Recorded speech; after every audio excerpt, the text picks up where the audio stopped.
warahmatullahi wabarakatuh. Perkenalkan, kami dari kelompok 7, mata kuliah biopsikologi, akan mempresentasikan hasil kerja kelompok kami.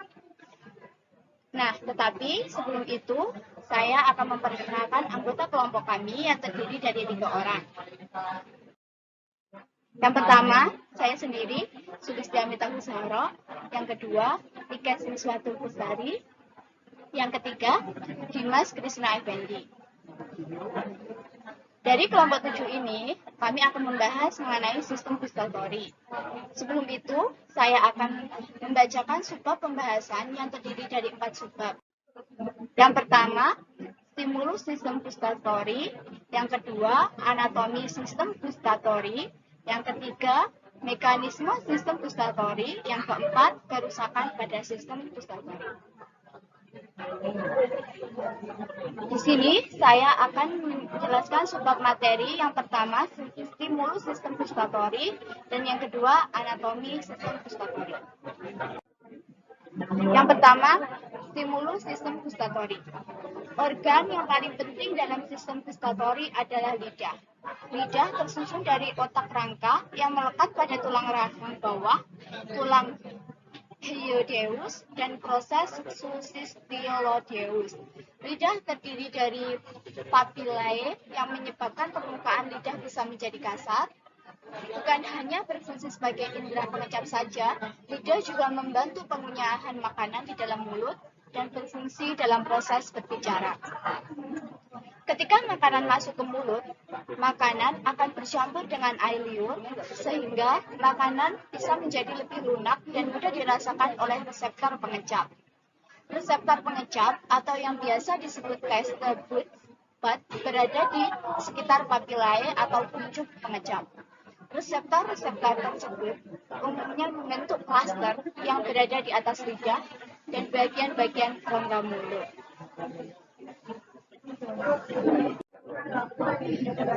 Sistem neuron akan menghantarkan impuls dari taste bud yang menerima input dari banyak reseptor.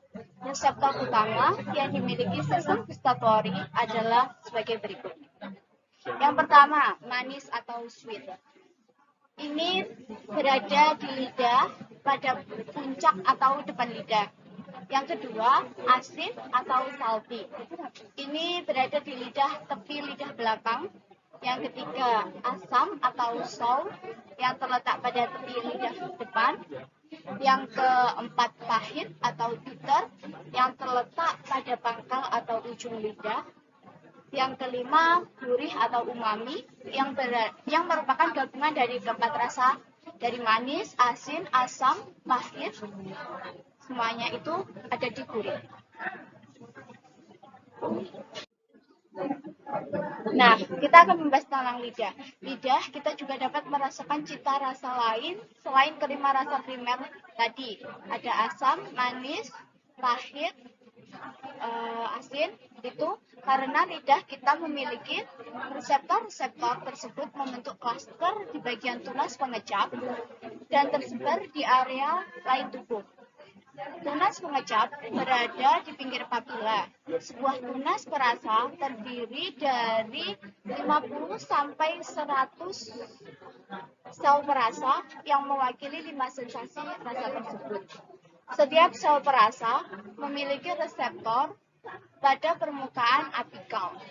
Jadi, di dalam lidah kita itu ada ribuan reseptor yang dapat menimbulkan rasa yang berbeda-beda atau kombinasi dari 5 sensasi rasa yang tadi. Bahkan, rasa-rasa tersebut dapat digabungkan dengan berbagai tipe rangsangan seperti pedas, panas, ataupun dingin. Reseptor pada lidah akan berganti setiap 1 sampai 2 minggu sekali. Semakin tua reseptor pengecap, maka semakin hilang kepekaannya terhadap rangsangan berupa rasa. Banyaknya reseptor pengecap juga mempengaruhi kemampuan indera pengecap. Selain itu, faktor lain yang mempengaruhi pengecapan gerakan lidah dan banyaknya air lidah.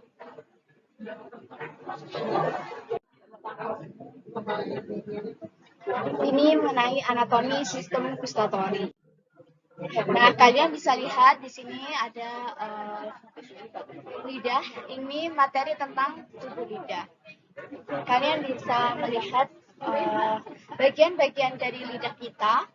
Ada banyak sekali, dari mulai katup pangkal tenggorokan, amandel lidah, amandel langit-langit tenggorokan, jendela buntu, celah ujung, sirkumfilate papila, celah lidah, ujung lidah, dan tubuh lidah sendiri. Nah, saya akan menjelaskan dari papila-papila. Sebagian besar tubuh lidah dari papila-papila, yaitu yang pertama papila. Papila itu berfungsi sebagai pengidentifikasi rasa yang berbeda dari makanan. Yang kedua, di sini ada jenis papila, yaitu papila filiform. Papila ini memiliki bentuk kerucut dan paling banyak dijumpai di lidah. Papila poliate, ciri dari papila ini berkerumun dan menjadi dua kelompok. Banyak dijumpai di tepi lidah. Papila funiform, papila ini memiliki keterlibatan dengan sensasi rasa makanan dan minuman. Rasa yang ditanggapi oleh papila ini adalah rasa asam dan rasa manis. Yang keempat, ada papila circumvallata, yaitu pada masing-masing papila circumvallata terdapat beberapa ribu selera rasa berbentuk V dan berada di bagian belakang lidah.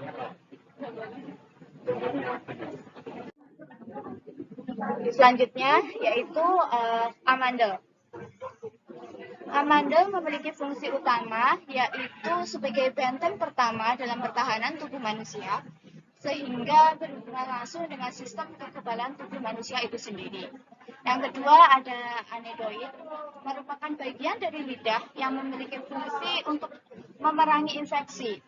Jadi ini berfungsi untuk memerangi infeksi-infeksi yang ada di tubuh kita. Sehingga jika ada kuman atau bakteri dicap oleh lidah, anedoid inilah yang bertugas untuk memerangi kuman dan bakteri tersebut. Agar kuman dan bakteri itu tidak bisa masuk ke dalam tubuh kita. Yang ketiga, ada akar lidah yang berfungsi sebagai penggerak lidah, sebab tanpa akar lidah tidak bisa bergerak ke sana dan kemari. Jadi tanpa akar lidah ini, lidah kita itu tidak bisa bergerak ke kanan, ke kiri, ke atas, ke bawah, seperti itu. Yang keempat, ada lidah bagian atas. Fungsi dari lidah bagian atas ini adalah untuk mengecat rasa, sebab permukaan atas lidah akan bersentuhan langsung dengan makanan atau minuman yang masuk ke dalam mulut manusia. Jadi ketika kita makan, kita pasti akan memasukkan makanan kita dan langsung bersentuhan dengan lidah bagian atas. Yang kelima, otot lidah. Otot intrinsik yang berfungsi dalam mengubah bentuk lidah dalam sementara. Sedangkan otot ekstrinsik berfungsi sebagai pengubahan posisi lidah, misalnya saja dari posisi menjulur menjadi posisi terlipat. Oke, materi selanjutnya akan disampaikan oleh Mbak Ikes.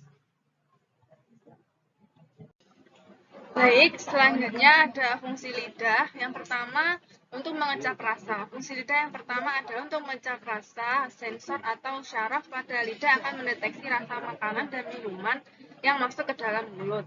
Yang kedua, mencerna makanan. Lidah memiliki sebuah enzim yang disebut dengan enzim lipase, yaitu enzim yang membantu pemecahan makanan yang ditelan oleh mulut. Yang ketiga, alat untuk berbicara. Pengucapan huruf tertentu membutuhkan lidah untuk mengenyah. Lidah juga sebagai pengatur bagi pita suara untuk bisa menghasilkan suara sesuai dengan yang diharapkan oleh mulut. Yang keempat, mengatur letak makanan.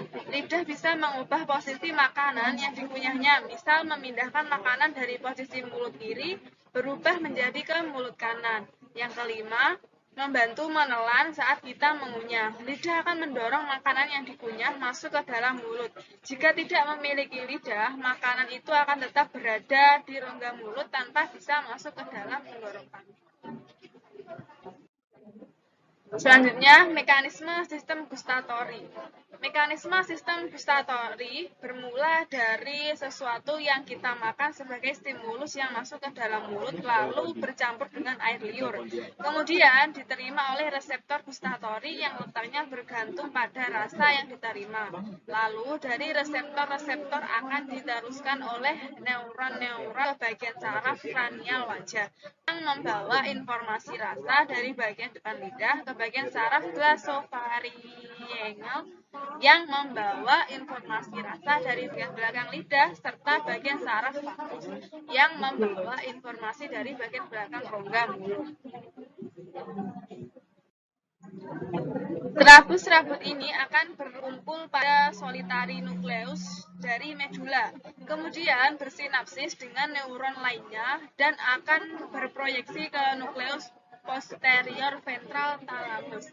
Akson-akson dari nukleus posterior ventral akan berproyeksi ke korteks gustatori primer yang letaknya di dekat daerah wajah homunculus somatosensori di bibir superior visura lateral dan ke korteks gustatori sekunder yang berada di dalam visura lateral.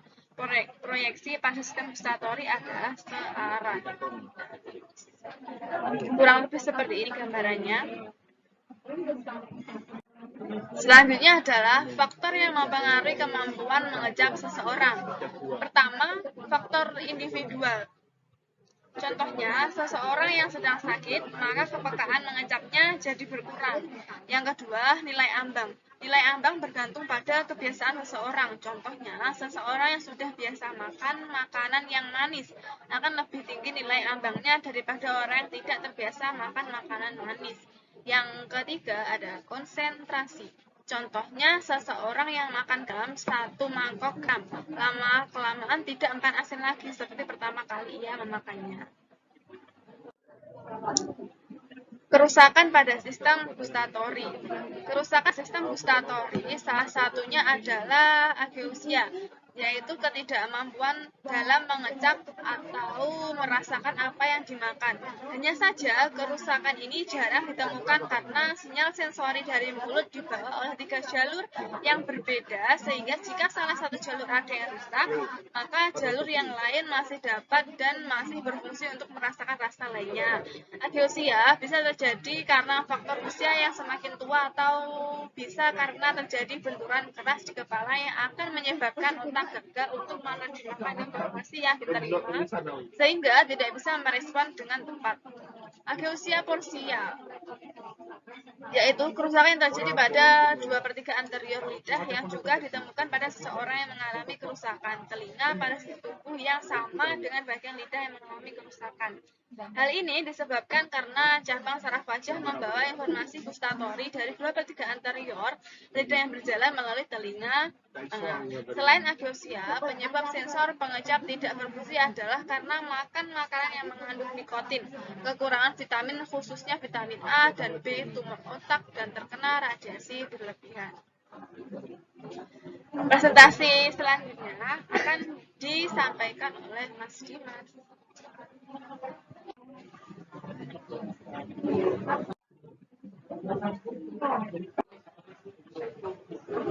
Materi selanjutnya mengenai penyakit yang ada di lidah.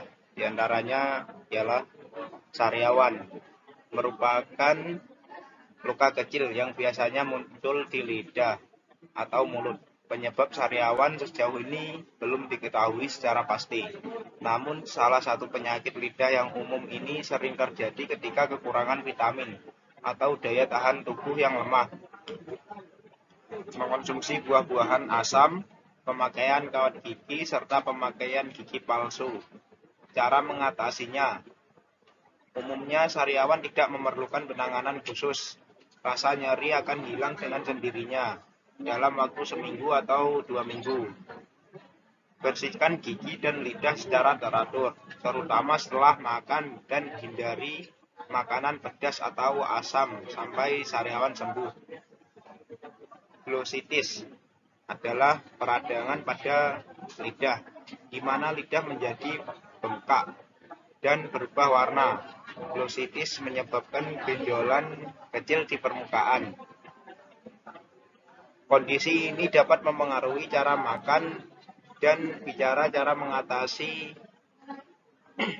mengatasinya ialah menjaga kebersihan gigi dan mulut secara teratur, dapat mengurangi gejala. Saat menyikat gigi, bersihkan juga sela-sela gigi menggunakan benang gigi untuk membersihkan sisa-sisa makanan. Dokter mungkin akan meresepkan antibiotik untuk mengobati infeksi atau kortikosteroid untuk mengurangi pembengkakan. Oral thrush atau dikenal dengan kandidiasis mulut merupakan penyakit lidah yang disebabkan infeksi jamur Candida albicans. Penyakit ini ditandai dengan lidah atau bagian dalam mulut tertutupi lapisan berwarna putih yang bertekstur menyerupai keju. Jika lapisan ini tergores, bisa menimbulkan nyeri, bahkan berdarah. Oral thrush lebih sering menyerang balita. Agar orang lanjut usia, pengguna gigi palsu, atau orang dengan kekebalan tubuh lemah, cara mengatasinya ialah melakukan metode alami untuk mengurangi penyakit lidah ini, yakni dengan berkumur menggunakan air garam hangat atau larutan yang dicampur setengah sendok teh baking soda. Lakukan secara rutin 2 kali sehari. Jika memutuskan berobat ke dokter atau dokter gigi, biasanya dokter akan meresepkan obat anti jamur.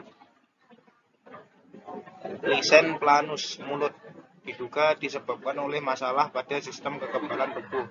Penyakit lidah ini ditandai dengan munculnya bercak putih dan garis-garis putih seperti rendah di lidah dan mulut. Kondisi ini biasanya dibarengi dengan gusi yang memerah dan nyeri, sensasi terbakar atau perih, serta rasa tidak nyaman di mulut. Cara mengatasinya ialah gejala ringan umumnya tidak membutuhkan penanganan khusus, tapi berkumur menggunakan larutan antiseptik dapat meredakan rasa tidak nyaman di mulut. Untuk kondisi yang lebih berat diperlukan pengobatan dengan obat kortikosteroid untuk mengurangi peradangan. Selanjutnya yaitu lidah geografik. Dinamakan lidah geografik karena gejala yang ditimbulkan berupa bercak merah berbentuk seperti peta atau pulau dengan pinggiran berwarna putih. Penyebab pastinya belum diketahui, namun diduga berkaitan dengan psoriasis dan lisen planus. Dugaan ini masih membutuhkan penelitian lebih lanjut. Terkadang penderita lidah geografik ini sangat sensitif terhadap makanan asin, asam, atau terlalu manis. Cara mengatasinya ialah lidah geografik sebenarnya tidak berbahaya, sehingga penyakit lidah ini bisa sembuh dengan sendirinya. Meski demikian, Anda disarankan memeriksakan diri jika lebih dari 2 minggu bercak tidak hilang. Kurangi konsumsi makanan pedas, asam, rokok, dan minuman beralkohol untuk mencegah lidah geografik berkembang ke arah serius. Lidah terbakar. Lidah terasa terbakar atau perih paling sering diderita oleh wanita yang memasuki masa menopause. Alergi, gangguan daya tahan tubuh, penggunaan pasta gigi atau obat kumur berbahan keras, serta stres dapat menjadi faktor pemicu. Cara mengatasinya belum ada penanganan khusus untuk mengobati lidah terbakar.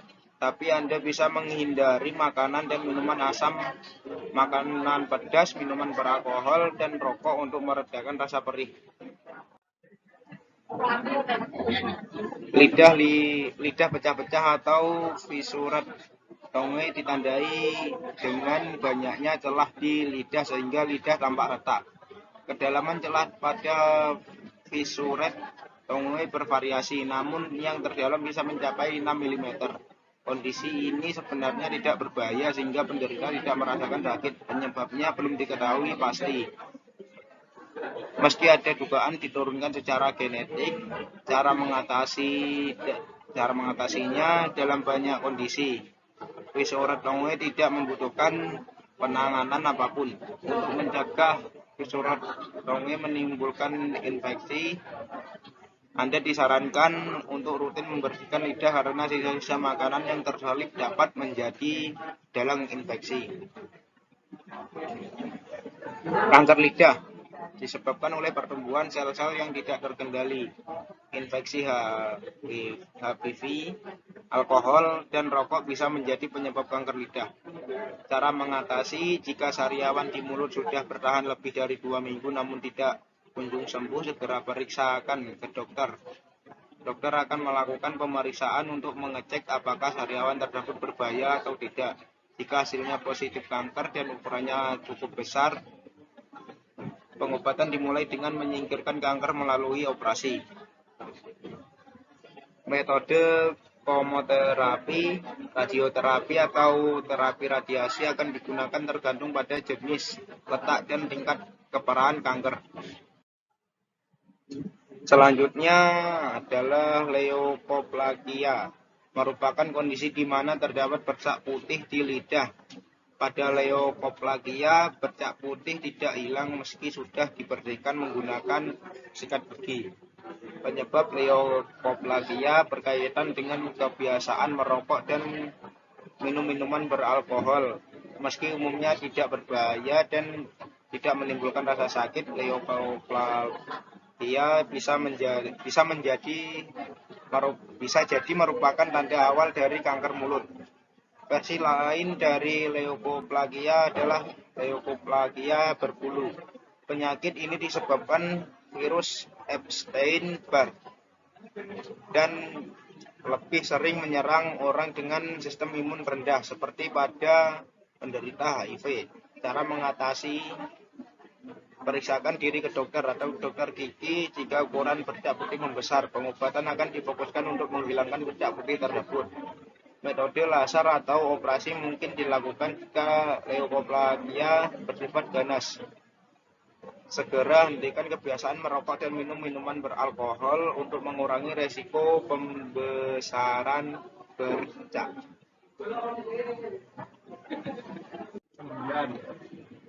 Itulah tadi pemaparan materi presentasi dari kelompok 7 mengenai sistem gustatory. Di sini saya akan menyampaikan sedikit kesimpulan dari materi sistem gustatory. Sistem gustatory adalah salah satu sistem yang terdapat di dalam tubuh manusia yang berfungsi sebagai indera pengecapan. Sistem ini sendiri memiliki beberapa reseptor utama seperti yang sudah disampaikan tadi adalah rasa manis yang berada di depan lidah, asin yang berada di tepi lidah, asin yang berada di tepi lidah belakang, asam berada di tepi lidah depan, pahit ada di pangkal atau ujung lidah, dan yang terakhir adalah gurih, yaitu rasa gabungan dari 4 rasa yang sudah disebutkan tadi. Sistem ini juga memiliki anatomi diantaranya tubuh lidah, amandel, adenoid, akar lidah, lidah bagian atas, dan otot lidah. Stimulus yang diterima reseptor itu akan diteruskan ke dalam otak yang akan memproses dan menghasilkan rasa yang berbeda-beda pada setiap stimulusnya. Ada juga kerusakan yang ditimbulkan dari sistem gustatory ini, seperti sariawan, kanker lidah, lidah terbakar, dan lain sebagainya. Sekian presentasi dari kelompok kami. Bila ada salah dalam pengucapan dan penyampaian materi, kami mohon maaf. Terima kasih sudah menonton video ini. Wassalamualaikum warahmatullahi wabarakatuh.